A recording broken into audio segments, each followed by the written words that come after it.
जैसा कि आप लोगों को पता है कि 28 और 29 जून की मध्य रात्रि को जोत से चंबा की तरफ एक गाड़ी जिसमें एक अमित राणा नाम का व्यक्ति जिसकी उम्र 32 साल थी और जो मूल रूप से नूरपुर का रहने वाला था और बीएसएफ में पोस्टेड था, उसकी गाड़ी जलने के कारण कथित रूप से मृत्यु हो गई थी। जब इस घटना की सूचना हमें मिली तो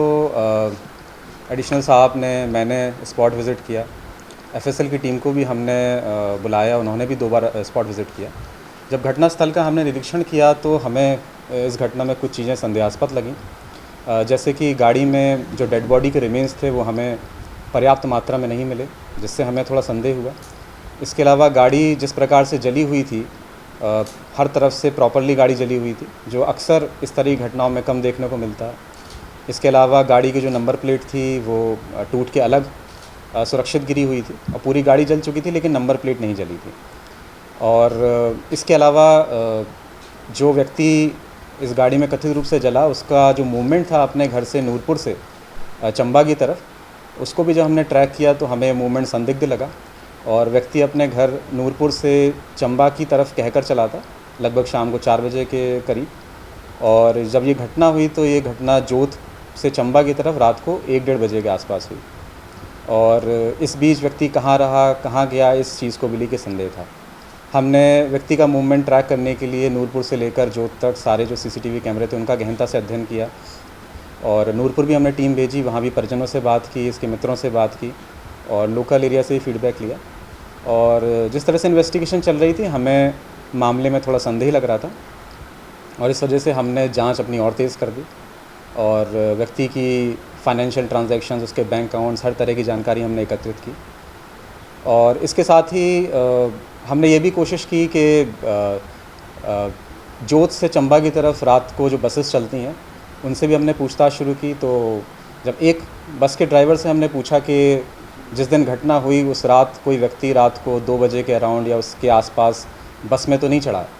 तो हमें ये सूचना मिली कि एक लंबा सा व्यक्ति जिसकी हाइट 6 फीट के अराउंड है, वो रात में उसने बस बोर्ड की। इस सूचना मिलने के बाद हमने चंबा बस स्टैंड पे हमने सीसीटीवी कैमरों को देखा, जहाँ पे ये व्यक्ति जो कथित रूप से 29 मई को गाड़ी में जल के मरा था, इसकी हमें फुटेज देखने को मिल गई, जिससे हम ये आश्वस्त हो गए कि व्यक्ति जीवित है। इसके बाद हमारा दूसरा चैलेंज ये था कि हम ये पता लगाएं कि व्यक्ति है कहाँ। इसके लिए हमने ये जांच शुरू की कि व्यक्ति के करीबी लोग कौन हैं, इसके मित्र कौन हैं, इसका सबसे करीबी मित्र कौन है। तो एक मित्र का हमें इसका पता चला, जिसके बारे में हमने जांच पड़ताल शुरू की तो पता चला कि एक पेशे से ट्रक ड्राइवर है और सदर्न स्टेट्स में जैसे कि कर्नाटका, तमिलनाडु और गुजरात की साइड ये ट्रक चलाता है। और उसी जांच को जब हमने आगे बढ़ाया तो हमें इस बात का भी संदेह हुआ या शक हुआ कि हो ना हो ये जो व्यक्ति कथित रूप से मरा है गाड़ी में जल के, ये भी अपने मित्र के साथ ही है। और जब इस तरह की शंका में पैदा हुई तो हमने एक टीम, जिसको हमारे पीछे जो हेड कांस्टेबल बलविंदर हैं, प्रदीप हैं, इनके नेतृत्व में हमने एक बेंगलोर टीम भेजी। और हम उम्मीद ये कर रहे थे कि व्यक्ति जब बेंगलोर से निकलेगा तो हम इसको डिटेन कर पाएंगे। और उम्मीद के मुताबिक ही जब जो कथित रूप से व्यक्ति की मृत्यु हुई थी, वो और उसका दोस्त एक ट्रक में बैठ के बेंगलोर से चेन्नई की तरफ जा रहे थे, तो हमने इनको इंटरसेप्ट किया, इनको रोका और ये व्यक्ति जो कथित रूप से 29 तारीख की रात को जल के मरा था, ये हमें उस ट्रक में मिला। इसके साथ ही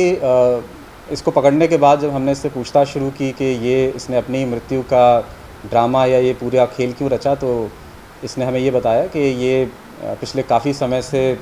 फाइनेंशियल डिस्ट्रेस में था, आर्थिक तंगी में था और इसने लगभग 40-45 लाख रुपए का लोन ले रखा था,